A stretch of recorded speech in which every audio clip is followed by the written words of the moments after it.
Hi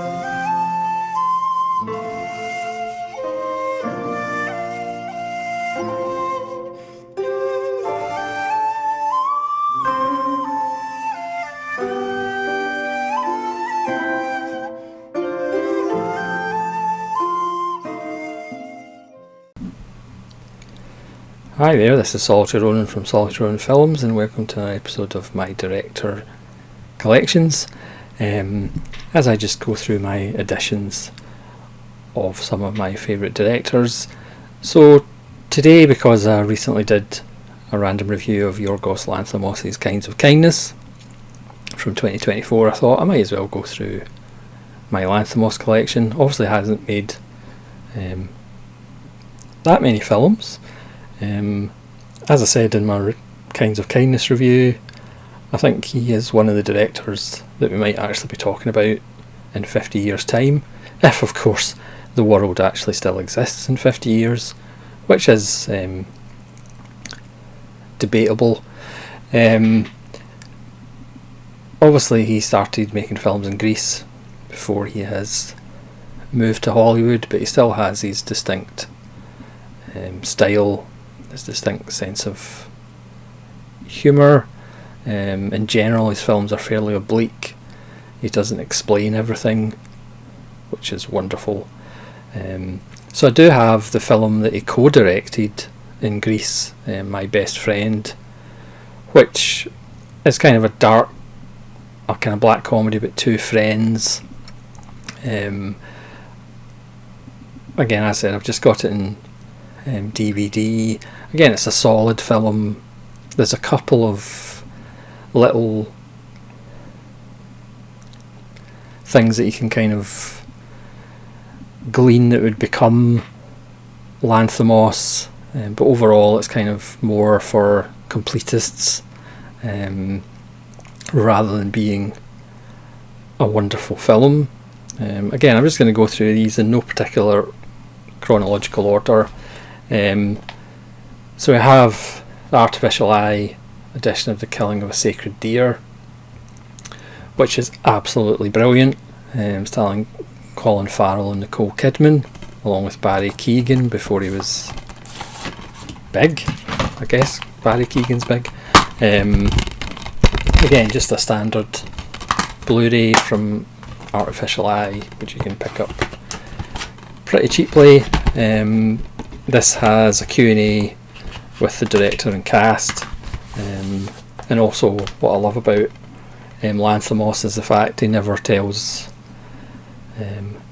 his cast anything apart from you've read the script, now go do it. Basically, he doesn't give any answers to his cast, the same way in general he doesn't give answers to the audience, which is wonderful. Again, this is about a doctor played by Colin Farrell, his wife played by Nicole Kidman, and his two kids, and then here comes Barry Keoghan, who turns up.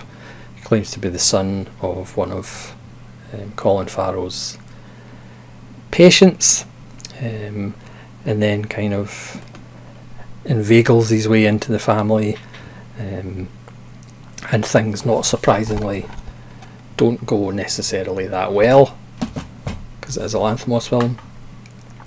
And then the film that kind of broke him, if you want to say, obviously he's had a fair amount of success at Cannes. This is Dogtooth. This was the first Lanthimos film that I saw. Again, what is this? This is just Verve Blu-ray. This is about a father who keeps his family in a compound and keeps them away from the outside world, and they just follow his kind of rules, or how they see the world, through his eyes. Again, it's prime Lanthimos in the sense that it's funny, it's disturbing, it's unsettling, but it's also quite wonderful. It's not my favourite of his early ones, his early funny films, but it's still a goodie. And then this is a film that I was worried about before I saw it. This is The Favourite, and I was worried about it because he didn't write it. Now obviously he still has a hand in what's going on, and it was nominated for Oscars, so that was always a little bit uncomfortable, but it's absolutely brilliant. Again, this is his most Kubrick looking film. If The Killing of a Sacred Deer was leaning towards Kubrick, then this looks not colour palette the way Barry Lyndon looks, but certainly some of the lenses he uses is very Kubrick, and this is rather wonderful, and this started the partnership with Emma Stone, and then his debut directing by himself. This is Canetta. This is a Kino Lorber Region A Blu-ray, and again this is the epitome of Lanthimos being obtuse. It just features 3 characters, and we follow them around this deserted kind of seaside town as they do strange things with each other, and again you just follow them and have to work it out for yourself. Again, there's no huge exposition dump at the start to explain everything for you.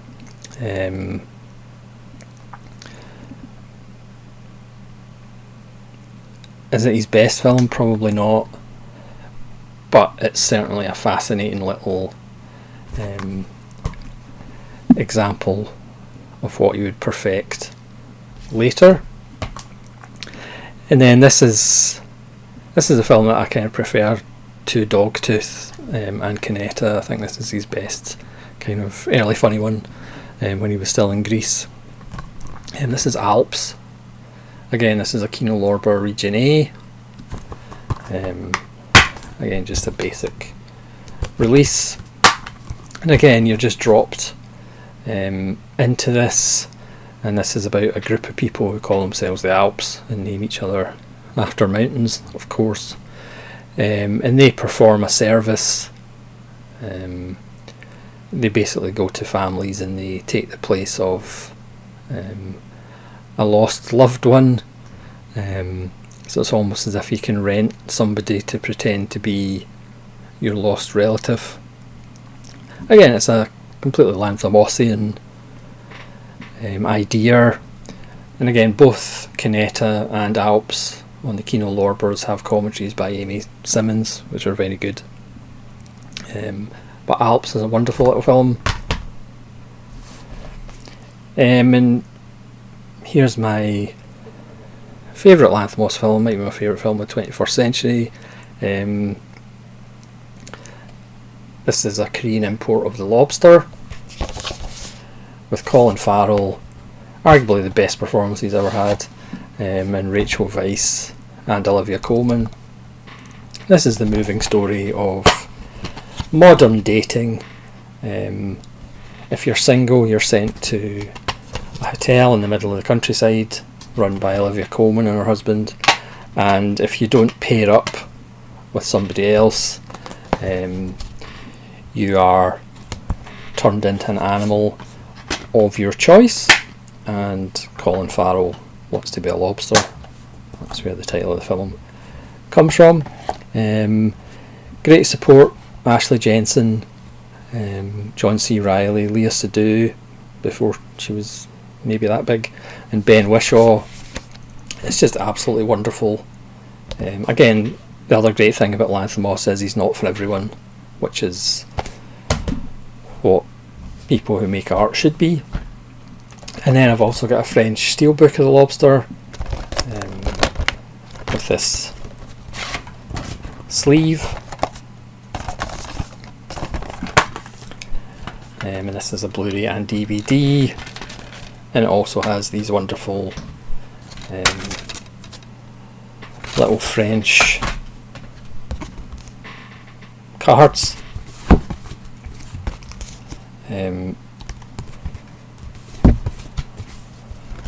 I'm sure Ben will be able to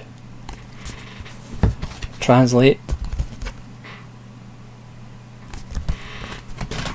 Yeah, The Lobster, it's just one of those films, the first time I saw it I was just absolutely blown away by it. And it continues to be an absolutely wonderful film. So here's Poor Things, his most recent apart from Kinds of Kindness, with Emma Stone, Willem Dafoe, the wonderful Mark Ruffalo. So this one, as I said, in the Kinds of Kindness, it's not my favourite. For me, you could argue it's his, I don't want to say worst film, because I still give it like a 4 out of 5. But it kind of feels un-Lanthimos. His films are rather small and contained, whereas this literally created a whole world. So it feels a little bit like an outlier. It's still enjoyable, it's still very good, but instead of being like unsettling and disturbing and creepy, this kind of went more for shock, I think.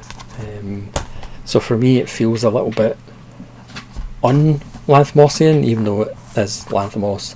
And then again, here's Kinds of Kindness, which I recently reviewed, which is absolutely wonderful. Again, 163 minutes, it's maybe a touch long, split into 3 stories, all featuring Jesse Plemons, Willem Dafoe and Emma Stone playing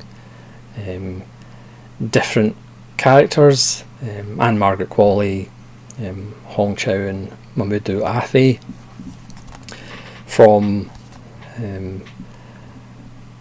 a sex cult who's looking for somebody who can bring people back from the dead, a police officer who's lost his wife in an accident, but when she turns up over time he starts to think it's not actually his wife, and the epitome of an abusive boss-employee relationship. It looks and feels more like a Lanthimos film. After the last 2 of Poor Things and The Favourite, which weren't written by Lanthimos, this was co-written by Lanthimos and his long-time writer of all his earlier films. So it feels much more like a Lanthimos film. And if you excuse me for a second, I actually forgot an addition, so talk amongst yourselves for a second.